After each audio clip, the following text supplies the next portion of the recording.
ქართული კერამიკა ევროპულ სივრცეში. 10 წელზე მეტია, რაც თიხა თაკო ნოდიას ყოველდღიურობის ნაწილი გახდა. მისმა კერამიკის ნამუშევრებმა იტალიელების დაინტერესება მოიპოვა. რა უნდა გააკეთო, რომ იქ ვიღაცა გააკვირო, ან მოაწონო თავი და შესაბამისად რომ მოხდა ესეთი რეაქცია მათი მხრიდან, რა თქმა უნდა, ვიყავი ესეთი აჟიტირებული და ესეთი ბედნიერი, რომ ძალიან დიდი ძალა მომეცა და ძალიან დიდი ენერგია მომეცა იმისი, რომ კიდე და კიდე უფრო მეტი კარგი რაღაცები გავაკეთოთ. რეჯო ემილიამ, ქალაქმა, რომელიც თავად გემოვნების სიმბოლოდ მიაჩნია, მისი შემოქმედება სიხარულით მიიღო. მაღაზია დომესტიკაში ხელოვანის გამოფენა გაყიდვა მოეწყო.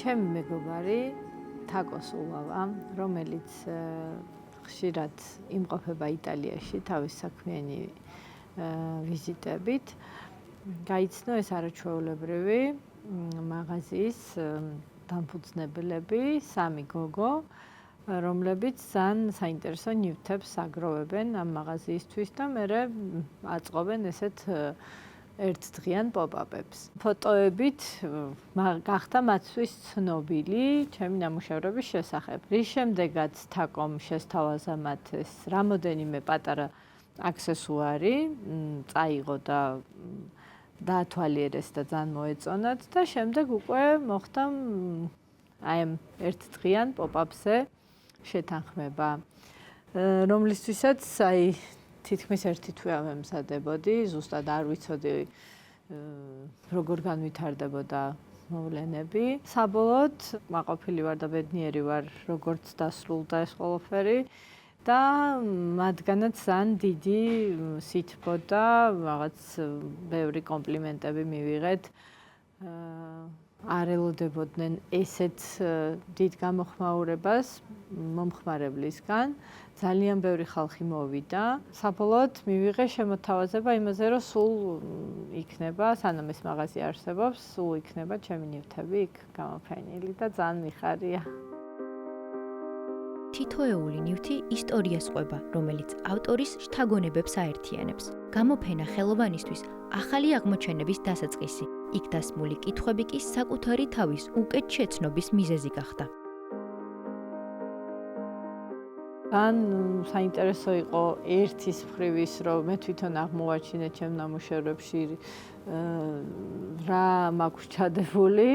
მინიმუმ 4-5 კაცი იყო, რომელიც მეკითხებოდა რა არის ეს კოლექცია, რის შესახებ არის შექმნილი, რატო არის ვთქვათ ლურჯი ცხენი, რატო არის ეს ფერები. გამახსენდა, რომ ლურჯი ცხენი გალაქტიონის ლექსთან ასოცირებით ვაკეთებ უკვე 2 წელია ეს ლურჯი ცხენების ამოჩემებულია ამ თებშებზე და არასდროს არ დამიყოლებია ტვინი, რომ აი რა არის ეს ლექსი, რაზეა,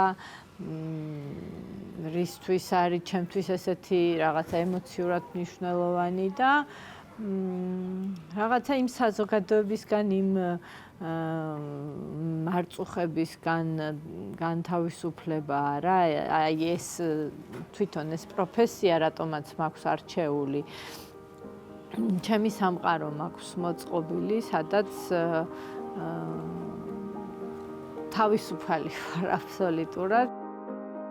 მისთვის ძვირფასი ლექსი, ფილმი თუ მუსიკალური ნაწარმოები, გავლენები, რომლებიც მთელი ცხოვრებაა თანდაყვება, თაკო ნოდიამ ნამუშევრებში გააცოცხლა.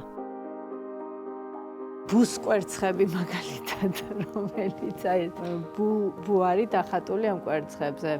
თიკა ჩხიკვიშვილის ნახატებია, ასევე კოლაბორაციას ვაკეთებთ ხოლმე ჩვენ სხვადასხვა მხატვრებთან და არტისტებთან და ეს ბუს კვერცხები მაგალითად ძალიან საინტერესო იყო მათთვის, რომ თან მოწონდათ და ნუ იქ არ არსებობს ეს ფრაზა ჩვენთან როგორც არის ბუს კვერცხი და ნუ რო უხსნიდი რას ნიშნავს და რა ნიშნულობით ვხმარობთ, ძალიან სასაცილო იყო და ძალიან გაერთნენ ამაზე.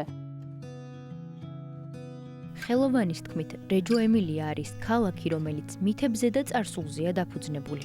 მოსახლეობას წინაპრების ნივთები თუ ისტორიები ხელოვნებად აქვთ ქცეული. თაკოს ინსპირაციის წყაროც სწორედ ბავშვობის მოგონებებიდან მოდის. ბებია ჩემის ის ძალიან არის რა გავლენა ჩემ ბავშვობაში აი ეს საღდგომო სულ იყო რაღაც სამზადისი, სადაც შეიძლება მე უბრალოდ კვერცხებზე ვხატავდი მაშინ, მაგრამ აი ეს რაღაც ჩადებული ეს ინფორმაცია მაქედან მოდის, რომელიც მე უკვე აი ამ ჩემ პროფესიაში ესე გაცოცხლდა. საღდგომა რაღაცა ძალიან ძვირფასია და აქაც მივხვდი, რომ იტალიელებისთვის საერთოდ კიდე სულ სხვანაირი მზადება არის. ძალიან მინდა, რომ ესე შევპირდი, რომ შემდეგი კოლექცია მიუძღვნა ზუსტად რეჯო ემილიას, კონკრეტულად დომესტიკას. აღდგომის დღესასწაული მისთვის განსაკუთრებულია. ეს ხელოვანის ნამუშევრებშიც იგრძნობა. იქიდან გამომდინარე, რომ ძალიან მიყვარს ეს დღესასწაული და ძალიან ძვირფასია ჩემთვის და მართლა რაღაც შიგნიდან ყოველთვის აი ბავშვებით მიხარია, მქონია რომ რაღაც საოცრება ხდება. ეხლაც მაქვს ეს განწყობა, რომ აუცილებლად რაღაც ყველაფერი კარგად იქნება ჩვენ ცხოვრებაში.